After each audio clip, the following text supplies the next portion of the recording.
¡Qué guerra! ¡Qué hombres! Cada calle un sitio, cada casa una mina. Es horrible verse obligado a matar a tantos hombres, o mejor dicho, a tantos furiosos. El emperador ya lo sabe, se lo he escrito, le he enviado mensajes. Esta guerra será terrible, esta guerra de hecho es terrible.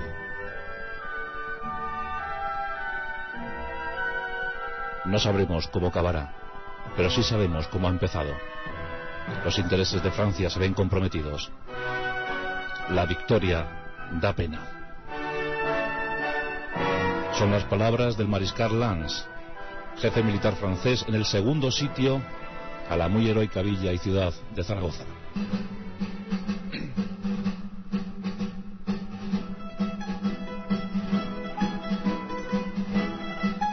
Esta noche, amigos, en nuestros pasajes de la historia vamos a abordar uno de los hechos más asombrosos, más épicos, más sublimes de toda nuestra historia.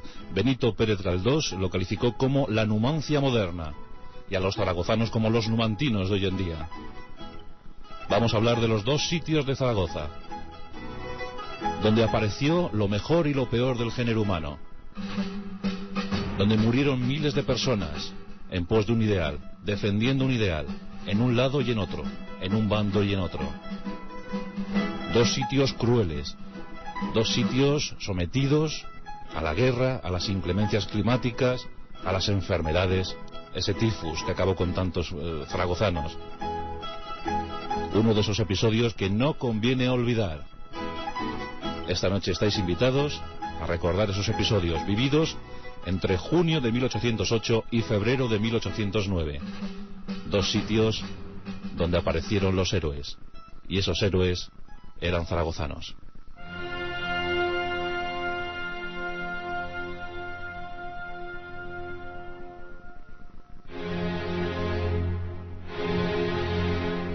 Los sitios de Zaragoza nos dan muchos nombres para la gloria.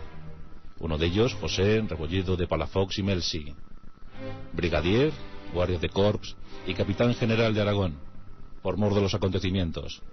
Acontecimientos trágicos, rápidos, tremendos, casi surrealistas, los que se vivieron en este país allá por el año 1808. Comenzaba la guerra de la independencia, comenzaba la edad contemporánea para España. Antes, el afán imperialista de Napoleón Bonaparte.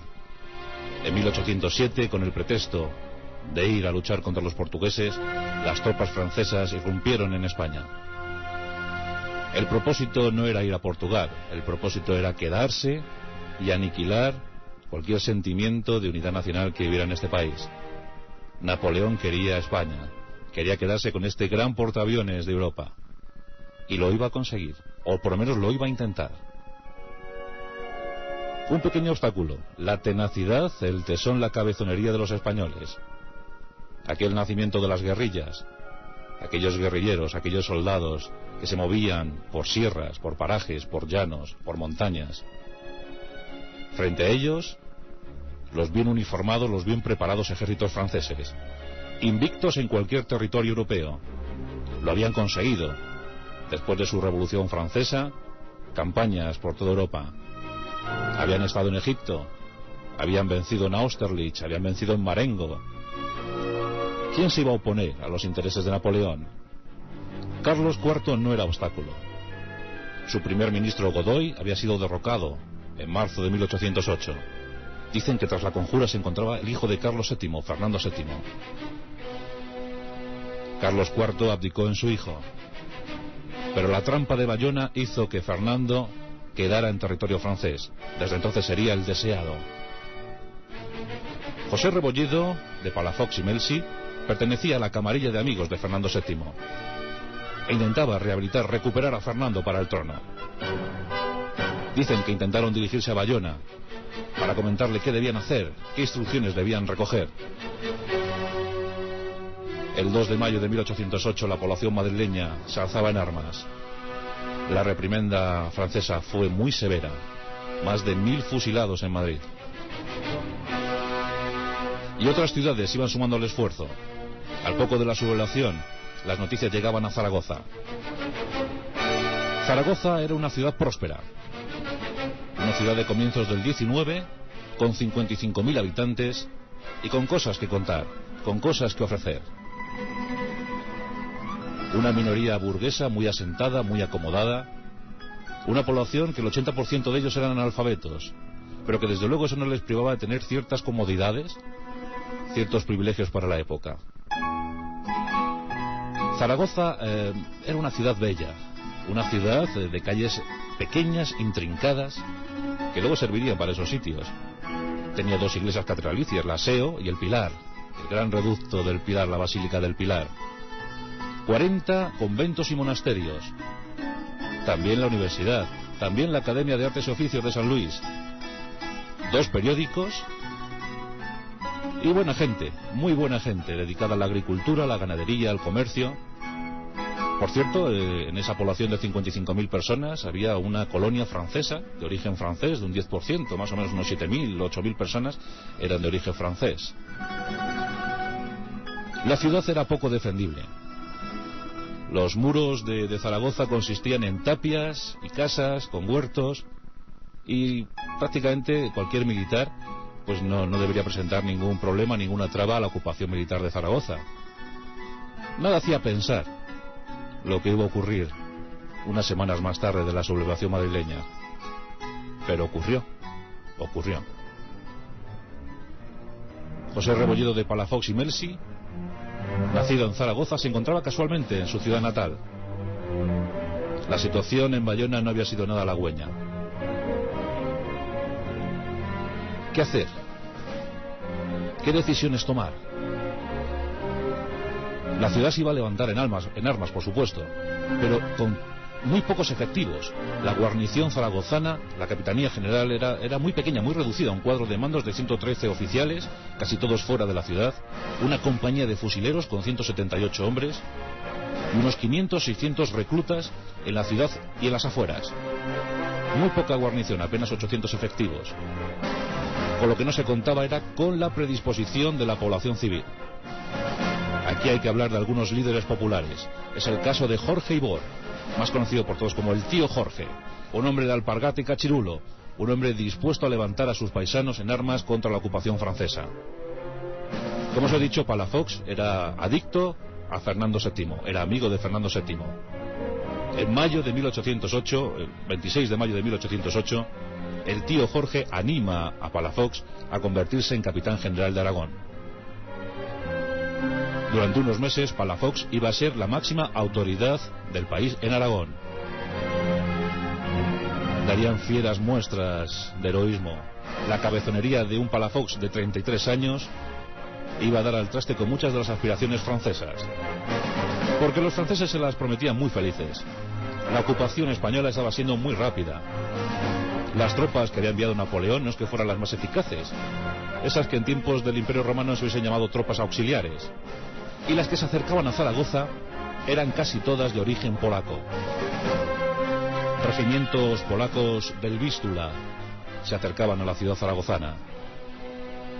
Estamos en junio de 1808. La población está esperando el ataque. La población no se quiere rendir, no quiere rendir la ciudad a los franceses.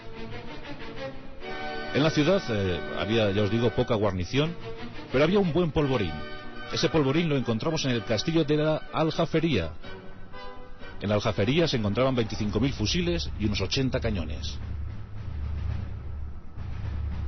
El primer comandante militar de la plaza, el general Guillermí, accede a entregar algunos fusiles, unos 5.000 fusiles a la población civil. Los zaragozanos se empiezan a armar. Empiezan a hacer acopio de toda clase de provisiones. Las casas se convierten en fortines.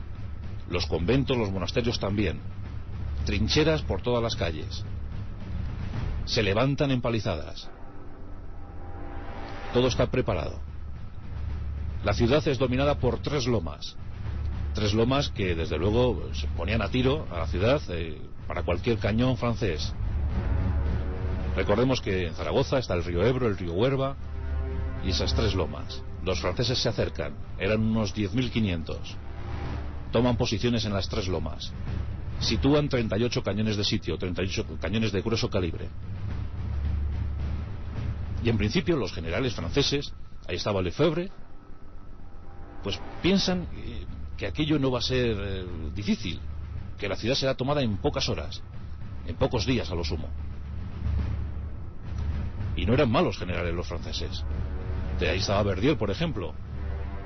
Hombres muy experimentados, hombres que habían luchado al lado de Napoleón en las grandes batallas. Por tanto, Zaragoza no iba a representar ningún problema.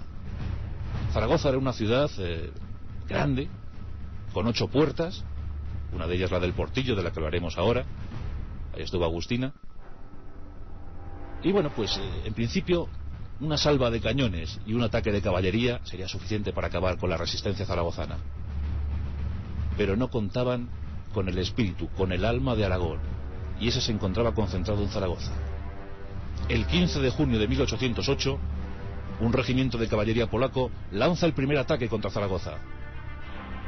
Una embestida tremenda contra algunas de las puertas y reductos zaragozanos. Pero se encuentran con salvas de artillería y sobre todo con salvas de fusilería. La población civil y los pocos defensores militares, apenas se consiguió reunir en torno a los 2.000, 3.000 defensores militares, empiezan a rechazar las cargas de la caballería polaca. Los polacos, poco avezados en el combate, no dan crédito a lo que está ocurriendo.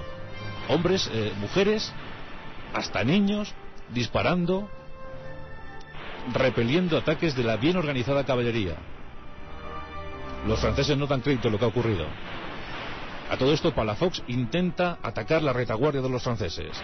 Reúne tropas y en Tudela se libra un combate, el 24 de junio de 1808. Los españoles sufren una derrota estrepitosa, dejando 600 muertos sobre el terreno. Los supervivientes, siempre con el espíritu de la sedición, planeando sobre todo, llegan a Zaragoza, se internan en ella y deciden resistir a ultranza, resistir a toda costa. Los combates se siguen sucediendo. Los franceses son repelidos una y otra vez. No contaban con esto, jamás se habían enfrentado a un combate igual. Siempre los ejércitos habían librado sus batallas en el campo abierto, pero nunca en una ciudad artillada y erizada hasta arriba de defensas. ¿Qué pasaría? ¿Qué ocurriría? Ni siquiera habían sometido a cerco a la ciudad. No se podía hablar de un sitio. Al final, el 1 de julio de 1808, se ordena un cañoneo generalizado sobre la ciudad de Zaragoza. Las salvas son estrepitosas. 1.200 obuses caen sobre Zaragoza. Eso pretenden que resienta el ánimo de los zaragozanos. Toda una noche de cañoneo, toda una noche de bombardeos. El 2 de julio, los franceses lanzan un ataque generalizado contra la ciudad. Los polacos arremeten contra las puertas de la ciudad. Allí se encuentran los defensores, y son muchos los que caen, pero no retroceden, aguantan.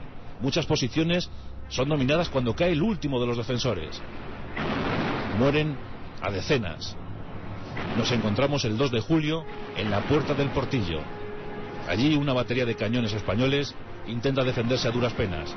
Los defensores van cayendo uno a uno. Cada cañón podía tener 7 u 8 defensores. En uno de estos cañones recién cargado habían caído todos. Pero aquí aparece la figura de Agustina Zaragoza, la que todos conocerían como Agustina de Aragón. Agustina era una joven de 22 años, nacida en Reus, en Cataluña, y que había llegado a la ciudad acompañando a su marido militar. En esa puerta del Portillo habían caído todos los defensores. El último artillero se encontraba agonizante, con la mecha encendida. Agustina recoge la mecha, prende el cañón y lanza el disparo contra la caballería polaca. Estos quedan estupefactos, rápidamente llegan nuevos defensores al Portillo y repelen la agresión. La noticia corre por todas las calles de la ciudad. Agustina ha entrado en la leyenda. Es la nueva heroína de la ciudad.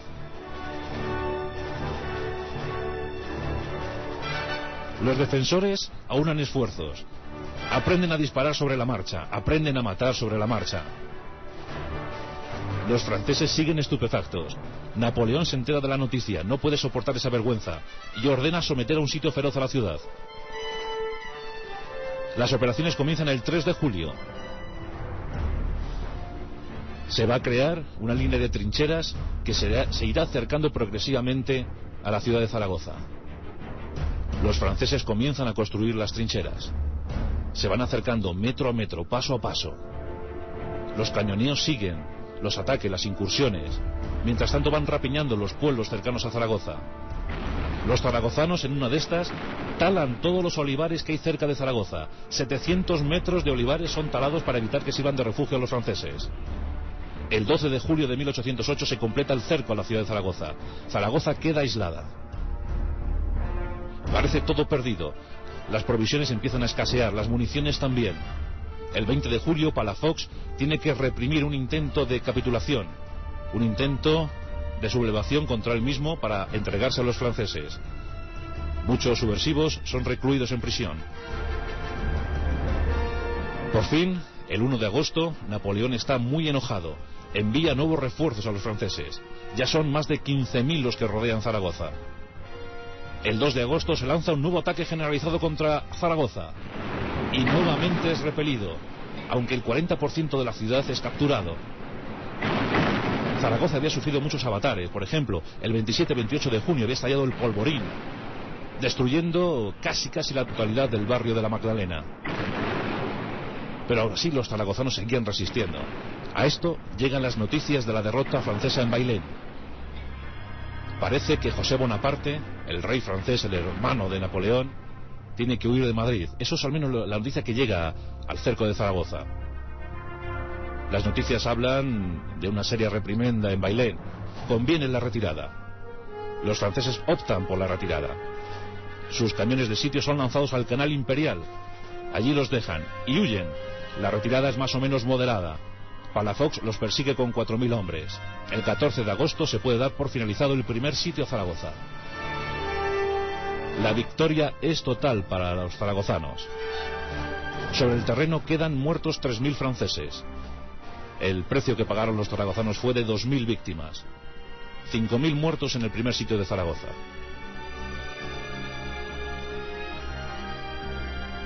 Innumerables anécdotas. La noticia recorre toda España. Los aliados ingleses incluso prometen más fusiles para Zaragoza. La ciudad se ha convertido en la auténtica heroína de aquella guerra. Una guerra civil encubierta, por supuesto. Tenemos a esos líderes populares, Agustina, ya de Aragón, al tío Jorge, con su fusil en mano y con los milicianos detrás. Las trincheras habían aguantado. La determinación de los zaragozanos hace que se ilusionen los demás en toda España. Y la resistencia se convierte en algo más feroz. En ese tiempo intermedio entre un sitio y otro, llegan nuevos refuerzos, los batallones aragoneses se movilizan, la gente quiere ayudar a Zaragoza porque saben que los franceses tarde o temprano volverán, que no pueden soportar una derrota de esas características. Hay ingenieros militares en Zaragoza, como Antonio Sangenís, que pone en marcha las defensas de la ciudad para el siguiente sitio, porque ya se sabe que habrá un nuevo sitio. Napoleón está tremendamente enfadado. Ya no enviará polacos, ya no enviará tropas auxiliares a España. La flor innata de los ejércitos franceses se empieza a preparar para el nuevo asalto. 250.000 hombres son reclutados entre la flor innata del ejército francés. 7 cuerpos de ejército, los mejores mariscales de Francia. Entre ellos estaba Lannes, el mariscal Lannes, el impetuoso Lannes. No habrá nuevos errores. Hombres curtidos en Marengo, hombres curtidos en Ulm, en Jena, en Austerlitz, serán los nuevos enemigos de Zaragoza. Tropas de élite. En el nuevo sitio, 35.000 franceses iban a llegar a Zaragoza. Doble dotación de cañones, pero también los españoles se habían preparado, también se habían fortificado.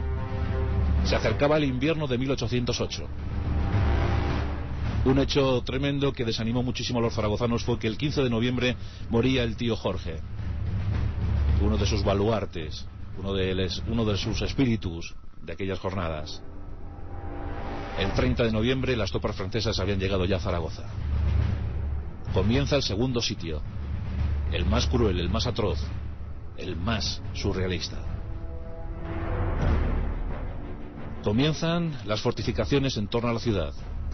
Los franceses empiezan a emplazar los cañones. Decenas de cañones empiezan a apuntar hacia Zaragoza. La batalla se sabe feroz, la batalla se sabe trepidante. El 21 de diciembre de 1808, los franceses inician el asalto a Zaragoza. Un asalto brutal. Un previo cañoneo mina un poco la defensa de la ciudad.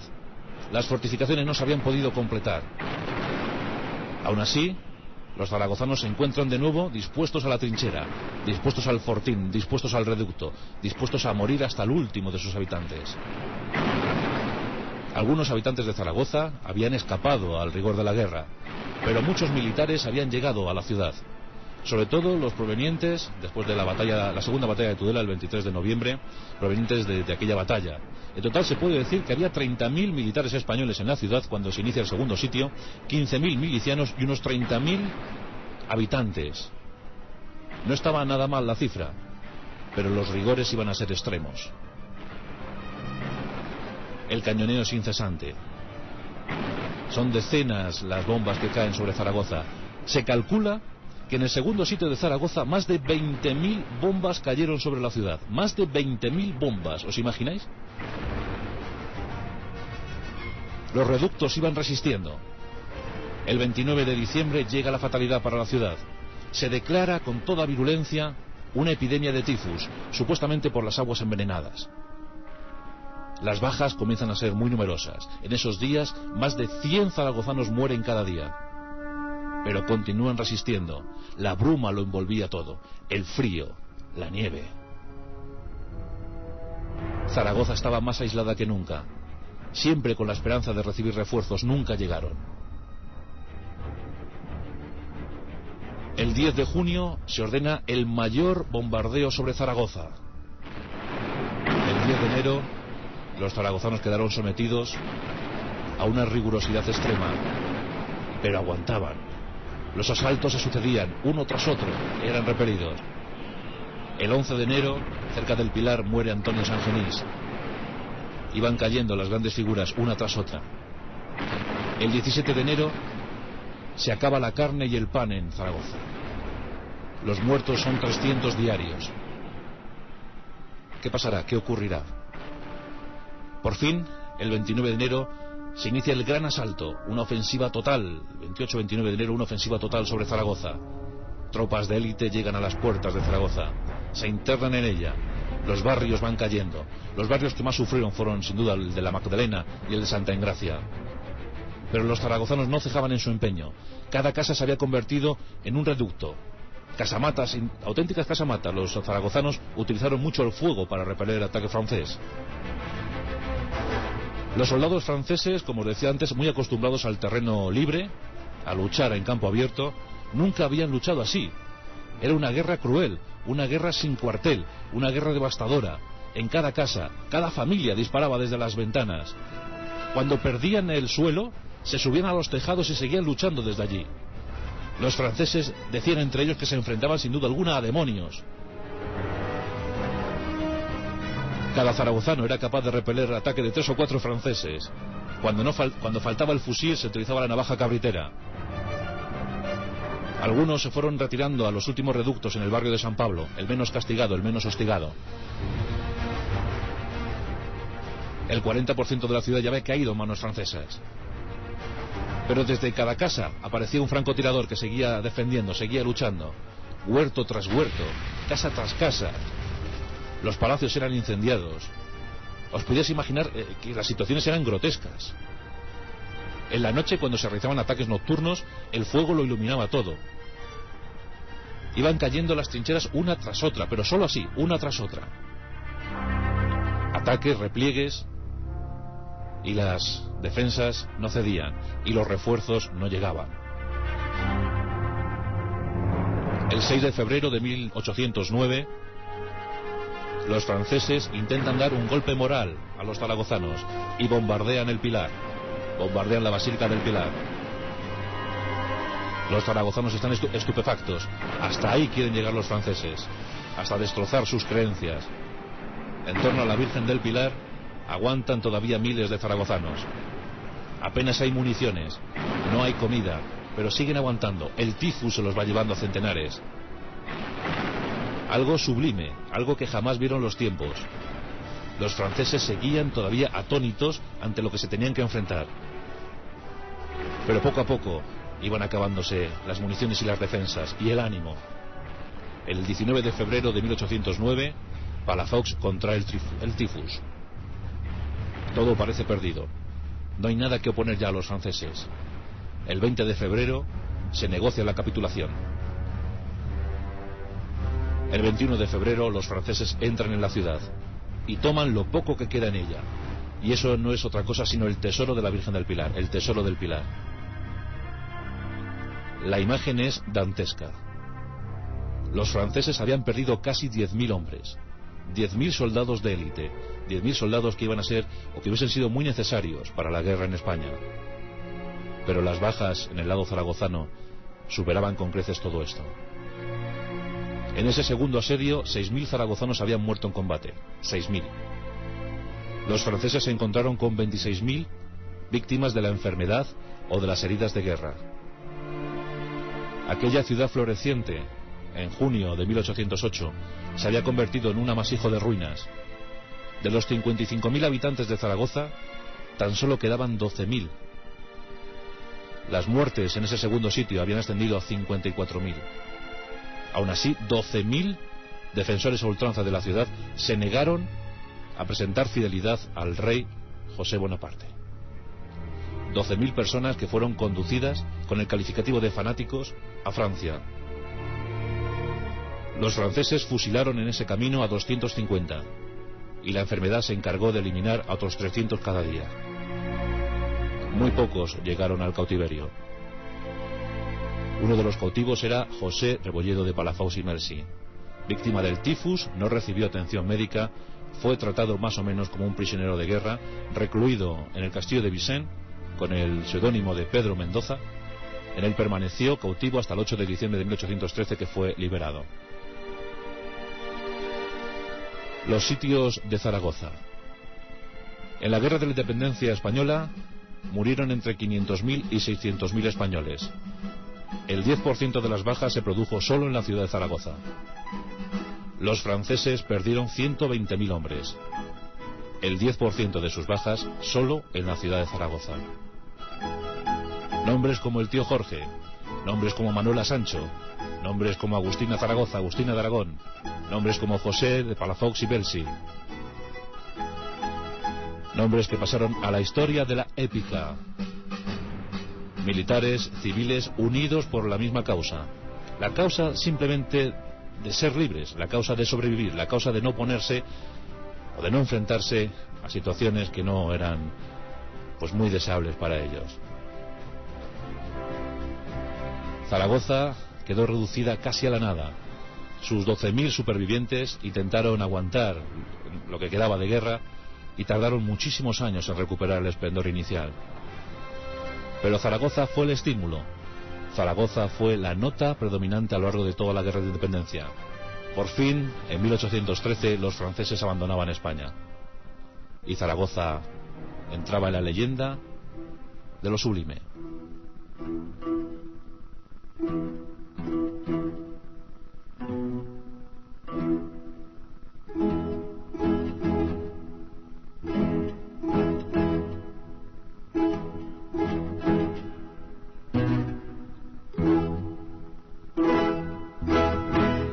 La guerra de la independencia española, la que tantos momentos procuró la historia del país. La definitiva entrada en la edad contemporánea. Todavía revisando los datos militares, los datos de los dos sitios, es difícil pensar que aquella gente aguantara de esa manera. Centenares de muertos, hasta 54.000 muertos soportó la ciudad. Fue algo tremendo, desquiciado, y que terminó por desquiciar al propio emperador Napoleón. Pero dijo: ¿qué es esto de Zaragoza? ¿Qué ciudad es esta? ¿Qué habitantes son estos? Y recordamos las palabras de Lannes, del mariscal Lannes. Verse obligado a matar a tantos hombres. Cada calle un sitio, cada casa una mina. La victoria da pena.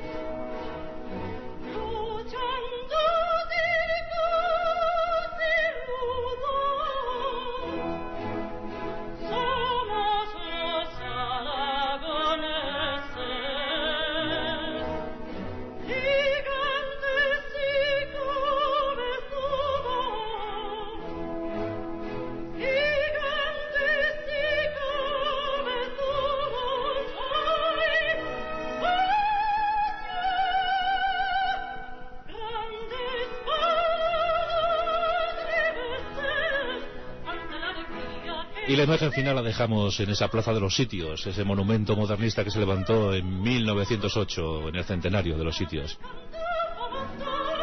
Los aragoneses, los zaragozanos siguen luchando por sus ideales. Antes era otra cosa, ahora el plan ideológico nacional. Aragón, siempre Aragón. Nuestros pasajes de la historia, hoy dedicados a ese homenaje dedicado a Zaragoza.